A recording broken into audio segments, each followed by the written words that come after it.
Hi, you're on the Reddit Confessions channel. She didn't say good morning.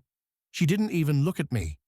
Just grabbed her keys, muttered something about needing time, and slammed the door. That was 33 days ago. Since then, not a single text. No, hey, I'm home. No, can you grab milk? Just silence. Like I'd stopped existing, unless the dishes weren't done. And the thing is, I kept doing them. I kept folding her laundry. I even watered her stupid office cactus because she always forgets. I thought maybe she was going through something. I thought maybe I should just wait, like an idiot. But last night, something changed. She walked through the front door like nothing happened. Perfume I hadn't smelled in months. Lipstick I hadn't seen her wear since our anniversary 2 years ago. She floated past me like a ghost in heels. Then, this part makes my stomach twist, she actually hummed, like she was in a good mood.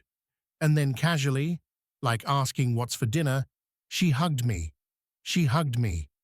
I stood frozen while she smiled and said, "Hey, do you know why my card got declined at the salon today? I had to use my backup one. It's weird."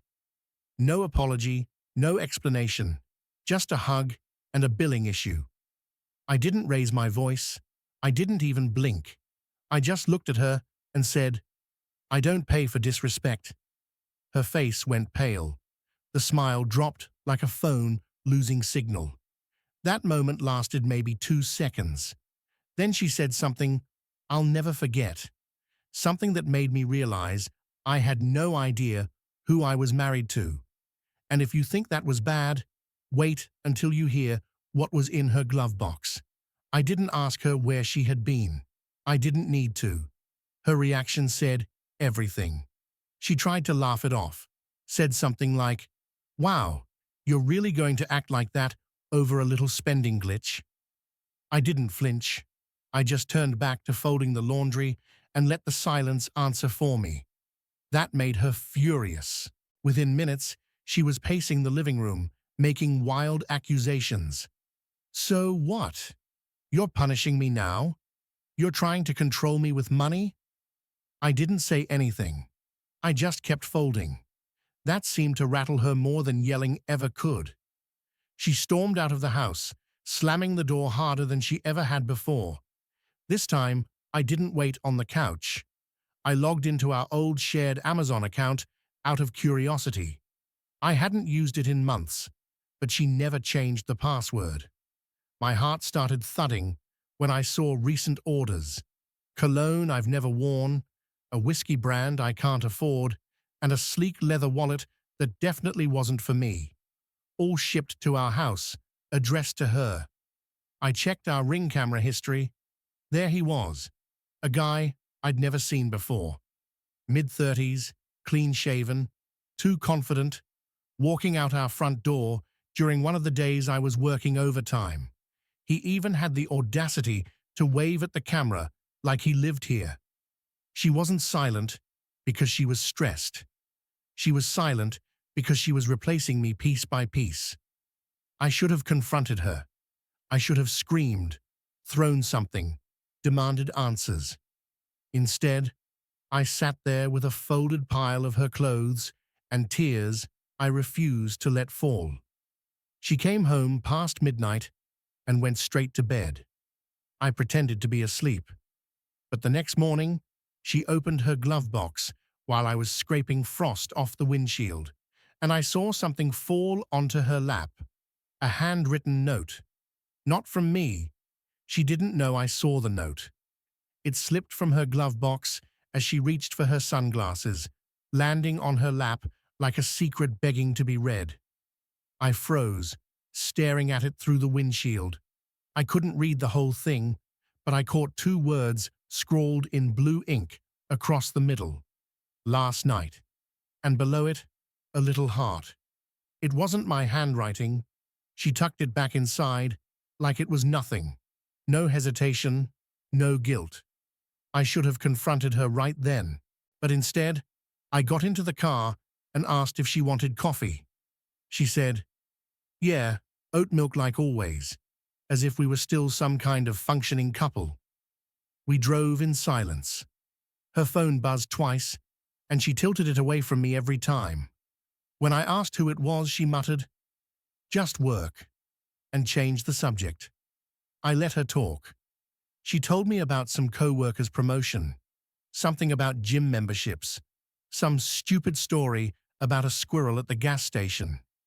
All of it washed over me like background noise, because all I could see was that note. That afternoon, when she left her phone in the bathroom, I checked the contacts. A new one, James Contractor. I tapped the message thread, heart pounding. The last one read, "Can't stop thinking about you. Last night was unreal. Let me know when I can see you again. Tell your husband you're working late if you need an excuse." I didn't scream. I didn't throw the phone. I just sat on the edge of the tub, the tile freezing against my feet, and read it 3 times over. Then I forwarded it to myself. I spent the next few hours walking in circles around the backyard like an idiot. I rehearsed what I'd say. I imagined packing her bags. But when she came home that night, she kissed my cheek like she hadn't just shattered every remaining piece of me. And I kissed her back. Why? Because I still wasn't ready to believe it. But the truth, it was already living in our house. Literally. Because 2 days later, I found something in the laundry that didn't belong to either of us. I was sorting through a pile of laundry on Sunday morning, just like I always do.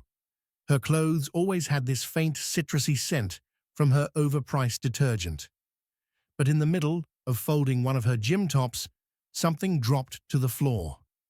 I thought it was a sock. It wasn't. It was a black t-shirt, 2 sizes too big. Not mine, not hers.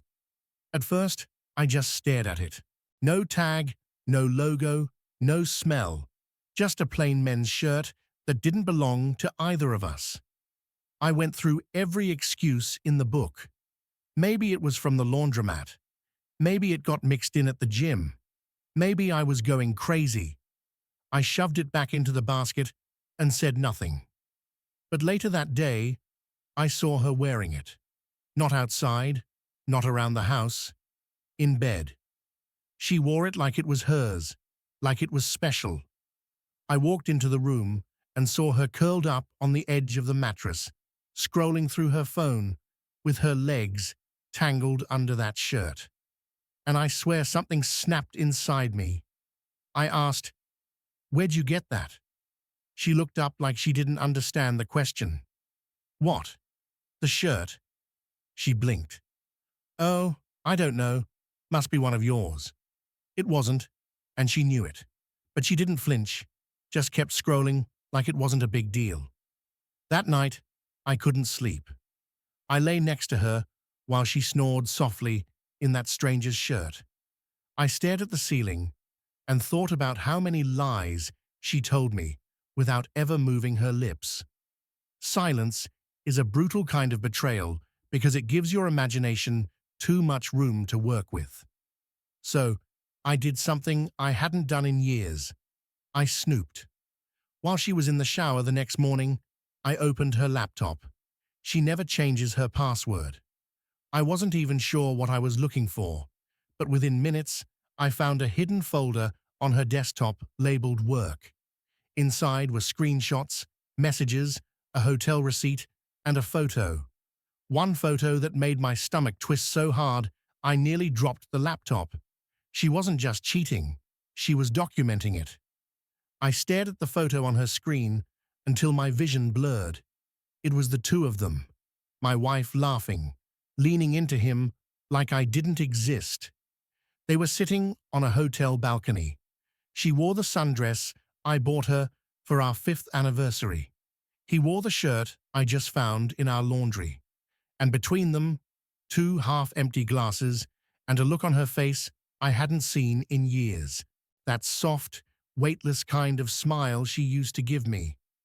I closed the laptop without saving or copying anything. I don't know why. Maybe I didn't want proof. Maybe I didn't want to be the guy who kept a digital receipt of his own humiliation. Or maybe I already knew no one would believe me unless they saw her like I just had. When she stepped out of the shower minutes later, wrapped in a towel and humming, I thought my knees would give out. She kissed my shoulder in passing and said, "Can you make coffee today? I'm running late." Just like that. No idea what I had seen. No clue. I was seconds from collapsing. I made the coffee. My hands were shaking, but I still did it. That night, I sat in the garage and stared at our car. Her lipstick was smudged on the rearview mirror. Her perfume still lingered on the seat. I thought about driving somewhere, anywhere, but my name was still on the mortgage. My clothes were still in the closet. My toothbrush still hung beside hers. This was my life, and it felt like someone else was living in it while I stood at the window watching.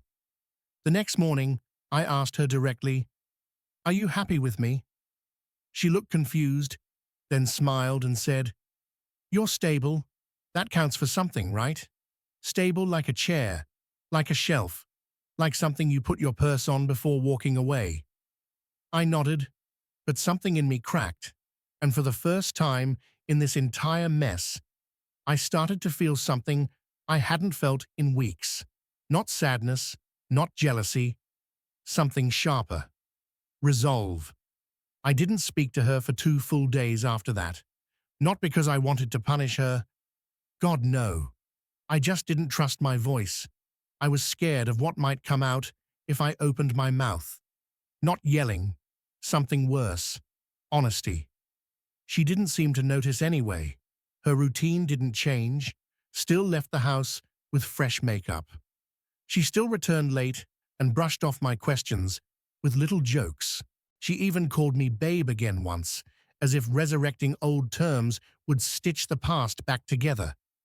I kept pretending not to notice when she'd hide her phone as soon as I entered a room, pretending I didn't hear her whisper laughing through the bathroom door while I sat on the other side, alone on the stairs, pretending I didn't know where her new bruises came from. But something was shifting in me. Quietly, I started packing little things. Not dramatically. Just socks, a couple of shirts, some tools from the garage. I tucked them into a duffel bag in the trunk of my car, under a pile of blankets. She never looked there. Why would she? She barely looked at me. Then, on Friday night, something happened I didn't expect. She came home crying. Not sobbing, not dramatic, just red eyes, blotchy cheeks, and this glassy look I hadn't seen in years. I asked what was wrong, and she looked at me like I was a stranger. "Nothing. Work stuff," she mumbled. Then she asked, "Do you still love me?" I choked. Not because the answer was complicated, but because I never thought she'd care enough to ask. My mind went blank. I wanted to scream. Why now? After everything. But I just said, "Do you still respect me?" She didn't answer, just turned away, went to the kitchen, and poured herself wine in the dark. I watched her from the hallway for a long time, and that's when I decided I wasn't going to beg for a place in her story anymore. I was going to start writing mine. Saturday morning, I woke up before her for once. She was still asleep on the couch, wrapped in a throw blanket like it was some shield from everything she'd broken.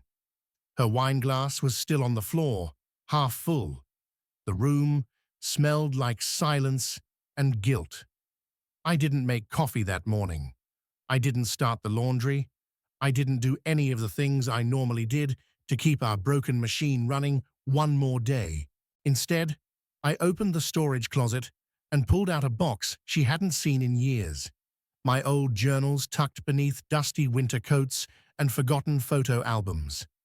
I flipped through one and nearly laughed. The entries were full of hope. Dumb stuff like, "She laughed so hard today she snorted," or "She called me her favorite person." Those scribbled lines didn't feel like they belonged to me anymore. They read like someone else's memories, someone who hadn't been ghosted in his own home. Then I did something bold, at least for me. I printed the hotel photo, just one copy. I didn't mark it or write a note. I slid it into the center of our dinner table, placed right on top of the placemat she never used. And then I waited. She didn't come downstairs until almost noon. No makeup, no excuses, just tired eyes and that usual fake stretch followed by a mumbled morning. I watched her walk into the kitchen. She didn't see the photo right away, but when she did, everything froze. She stared. No gasp, no tears, just this dull, quiet realization spreading across her face like spilled ink. I could see it in her eyes. She knew the act was over. Still, she tried. "It's not what you think," she whispered. I said, "Nothing." She reached for the photo slowly, like it might burn her fingers. Then she asked the most ridiculous question I've ever heard in my life. "Did someone send this to you?" That's when I finally stood up, because the truth was worse than anything she could guess. No one had to send it. She had saved it herself. She stood there, still holding the photo between her fingers, waiting for me to scream, or throw something, or break down. But I didn't. I just looked at her. Really looked. And for the first time in months, I wasn't angry. I was done. "I didn't need anyone to send it to me," I said calmly. "You saved it on your laptop, labeled under work. That's what I've become to you, huh? Just background noise while you live another life." She opened her mouth, but nothing came out. Not denial, not apology. Just silence from a woman who'd spent the last month pretending I didn't exist. Suddenly, she didn't seem to know how to handle being seen. "I'm not yelling because I'm not fighting for this anymore," I added. "I already packed a bag. I'm not leaving because I'm weak. I'm leaving because I finally realized I deserve to be more than tolerated." Her eyes welled up, and for once, I didn't feel small. I didn't feel pathetic. I felt free. I walked out of that house with nothing but my duffel bag, my car keys, and a feeling I hadn't felt in years. Relief. That was 2 months ago. Since then, I've moved into a small apartment across town. It's quiet. Still lonely some days, but I wake up and breathe without dread. I read.